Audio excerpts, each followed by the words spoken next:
প্রিয় ভাই ব্রাদার, বর্তমানে যারা সংযুক্ত আরব আমিরাতে আছেন, আপনি চিন্তা করছেন আপনি ইউরোপের একটি রাষ্ট্রে যাবেন, সেটা হচ্ছে পর্তুগাল। হ্যাঁ, আপনি কিন্তু সংযুক্ত আরব আমিরাত থেকে অবশ্যই ওয়ার্ক পয়েন্ট ভিসাতে ইউরোপের দেশ পর্তুগালে যেতে পারবেন। সেই ক্ষেত্রে আপনার কী কী ডকুমেন্টস প্রয়োজন এবং আপনি এই যে এম্বাসি ফেসের যে ব্যাপারটা রয়েছে এবং পর্তুগাল থেকে আপনার কী কী ডকুমেন্টস প্রয়োজন হবে এবং সংযুক্ত আরব আমিরাতে আপনার কী কী দরকার, সেই বিষয় নিয়ে আজকের ভিডিওটি অবশ্যই সম্পূর্ণ ভিডিওটি মনোযোগ সহকারে দেখবেন। আসসালামু আলাইকুম, আমি মোহাম্মদ মেহেদি হাসান। যে যেখান থেকে আমার ভিডিওটি দেখছেন সবাইকে ওয়ার্ল্ড ওয়াইড ভিসা ইনফো চ্যানেলে স্বাগতম। শুরুতে যে কথাটা বলতে চাই সেটা হচ্ছে কি যে ভাই, ইউরোপের ব্যাপারে আমরা কিন্তু খুবই একটা আকর্ষণ, এটা অনেক আগে থেকেই। কারণ ইউরোপে আমরা সবাই জানি যে বেতন বেশি, ফ্যাসিলিটি বেশি এবং কি ভবিষ্যতে সেটেল হওয়া যায়, পোলাপাইন নেওয়া যায় মানে ইউরোপে, এরকম একটা কিন্তু ব্যাপার থাকে। আর আমি সবসময় কিন্তু খাস বাংলায় কথা বলি, ঠিক আছে, আমার আঞ্চলিক ভাষায় কথা বলতে পছন্দ করি। তো বিষয়টা হচ্ছে কি যে ভাই, আপনি সংযুক্ত আরব আমিরাতের বর্তমানে আছেন, কিন্তু আপনার কীরকম অবস্থায় থাকলে আপনি ইউরোপের জন্য চেষ্টা করতে পারবেন। সর্বপ্রথম এই কথাটা বলি, বিষয়টা হচ্ছে কি যে আপনাকে অবশ্যই সংযুক্ত আরব আমিরাতে বৈধ থাকতে হবে। মানে আপনি ধরেন যে ভিসাতে থাকেন না কেন, বিশেষ করে লেবার ক্যাটাগরি ভিসাতে যারা আছেন তারা কিন্তু চাইলে চেষ্টা করতে পারেন, কিন্তু তাদের ক্ষেত্রে ভিসার রেশিওটা যেরকম হবে তার চাইতে বেশি ভালো হবে যদি আপনি হাই প্রফেশন ভিসাতে থেকে থাকেন বর্তমানে সংযুক্ত আরব আমিরাতে, তাহলে হচ্ছে আপনার জন্য বেশি প্লাস পয়েন্ট। তারপর হচ্ছে সংযুক্ত আরব আমিরাতে কিন্তু আপনার পুলিশ ক্লিয়ারেন্সের প্রয়োজন হবে, মানে আপনার আরব আমিরাতের পুলিশ ক্লিয়ারেন্স। আপনি যদি সংযুক্ত আরব আমিরাতে কোনো ক্রাইম করে থাকেন বা বিগত দিন আপনার নামে কোনো রিপোর্ট থাকে, তাহলে কিন্তু আপনি পুলিশ ক্লিয়ারেন্স পাবেন না। অবশ্যই আপনাকে সংযুক্ত আরব আমিরাত থেকে পুলিশ ক্লিয়ারেন্স কালেক্ট করতে হবে। আপনার বাংলাদেশি পুলিশ ক্লিয়ারেন্সের প্রয়োজন নেই, আপনি সংযুক্ত আরব আমিরাতে আছেন সেখানকার পুলিশ ক্লিয়ারেন্স হলেই হবে। তারপরে যে ব্যাপারটা সেটা হচ্ছে কি যে এনওসি পেপার। হ্যাঁ, আপনাকে কিন্তু এনওসি পেপারটা প্রয়োজন হবে। এনওসি হচ্ছে নো অবজেকশন লেটার, মানে আপনি যে কোনো বসের আন্ডারে হোক বা আপনি ধরেন না ফ্রি ভিসা বলে, কিন্তু ফ্রি ভিসা বললে কী আছে, আপনি না কোনো বসের আন্ডারেই তো আছেন, তার নামেই তো ভিসাটা লাগানো আছে। হয়তো বা কি নিজের কাছে পাসপোর্ট আছে, আপনি ভিসাটা আছে যেখানে খুশি সেখানে কাজ করতে পারতেছেন, কিন্তু এই জায়গায়ও আপনার একটা ব্যাপার থাকে। সেই ব্যাপারটা হচ্ছে যে আপনাকে যেই বসের আন্ডারই থাকে না কেন তার থেকে এনওসি পেপারটা নিতে হবে, মানে নো অবজেকশন লেটারটা নিতে হবে। তারপরে যে ব্যাপারটা সেটা হচ্ছে যে আপনার নিজের কাছে পাসপোর্ট থাকতে হবে এবং পাসপোর্টের মেয়াদ সর্বনিম্ন 1 বছর থাকা চাই সর্বনিম্ন। তার পরবর্তী যে ব্যাপারটা সেটা হচ্ছে যে আপনার ভিসার মেয়াদ সর্বনিম্ন 6 থেকে 8 মাস থাকা প্রয়োজন।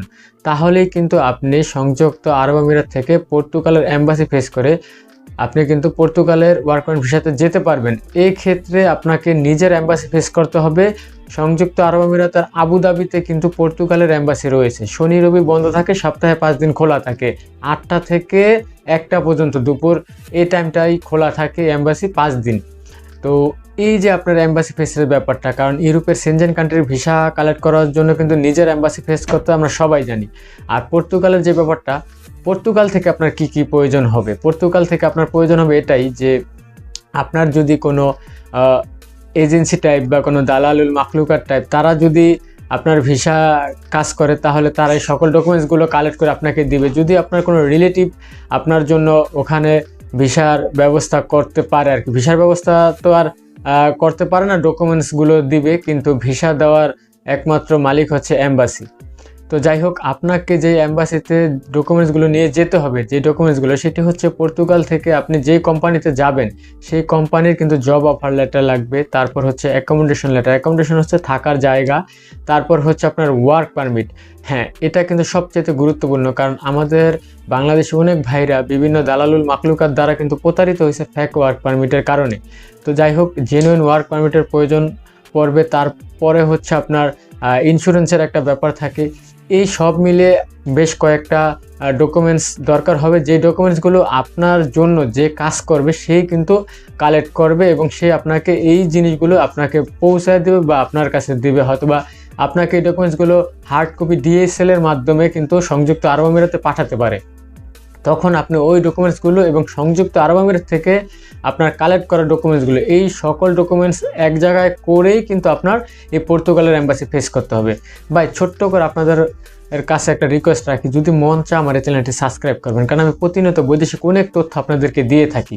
আর আরেকটা বিষয় আপনাদেরকে জানিয়ে দিই, সেটা হচ্ছে আমি কিন্তু বিদেশে কোনো লোক পাঠানোর কাজ করি না বা আমার কাছে কোনো দালাল বা এজেন্সির লিঙ্ক নেই। আমি শুধু আপনাদেরকে বৈদেশিক যে তথ্যগুলো রয়েছে ভিসা সংক্রান্ত ব্যাপারে, সেই তথ্যগুলি হয়তো আপনাদের মাঝে তুলে ধরতে পারবো। এর বেশি কিছু করা আমার পক্ষে সম্ভব নয়। কারণ হচ্ছে কি ভাই, আমি চাই যে প্রত্যেকটা প্রবাসীরা যাতে কোনো প্রতারিত না হয় এবং ভালোভাবে সঠিকভাবে তার গন্তব্যে পৌঁছাতে পারে, এই জিনিসটা মানে চিন্তা ভাবনা করেই কিন্তু আমার ভিডিওগুলো তৈরি করা, ঠিক আছে? তো যাই হোক, আপনি চিন্তা করছেন যে আপনি পর্তুগালে যাবেন। পর্তুগালের সম্পর্কে একটু ধারণা দিই। যেরকম পর্তুগাল কিন্তু ইউরোপের একটি সেনজেন কান্ট্রি। আপনারা জানেন যে 29টি সেনজেন কান্ট্রি রয়েছে। আমি বলি সামথিং আপনাদেরকে ধারণা দিই। যেরকম Portugal, Poland, Spain, France, Italy, Germany, এগুলো কিন্তু সবই সেনজেন কান্ট্রি, সেনজেন।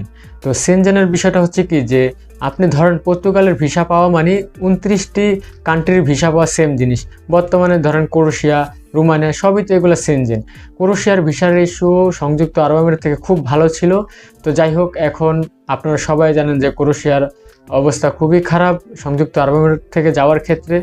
আপনার যে ব্যাপারটা সেটা হচ্ছে পর্তুগালে কিন্তু আপনি যাবেন, আপনি যদি চিন্তা করেন সেখানে যাই আমি ইটালি পলায়ে যামগা, সেটা করলে কিন্তু খুবই ভুল হবে এবং কি পরবর্তী নেক্সট জেনারেশন তাদের জন্য ভিসা পেতে অনেক সমস্যা, যেটা আগের জেনারেশনের লোকগুলা করছে।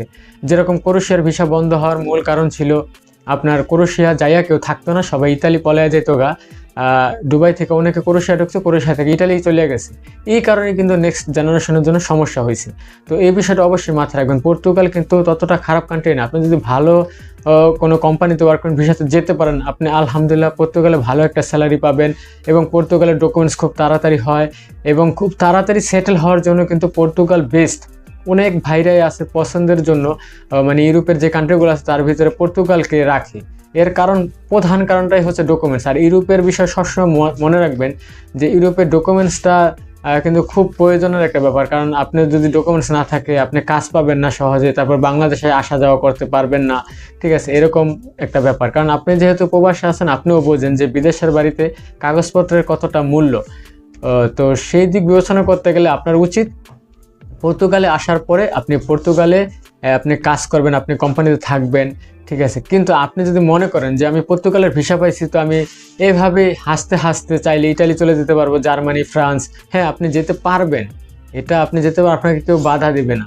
কিন্তু সেটা আপনার জন্য মঙ্গলময় হবে না। আপনি আজ হোক কাল হোক তখন এই বিষয়টা বুঝতে পারবেন, যখন কাগজের জন্য মানে দৌড়াদৌড়ি করবেন ইউরোপের মাটিতে, তখন বুঝবেন যে কাগজ কি গুরুত্বপূর্ণ জিনিস। সেই জন্য আমি বললাম যে ভাই, আপনি একটি ভালো কোম্পানিতে আসার চেষ্টা করবেন।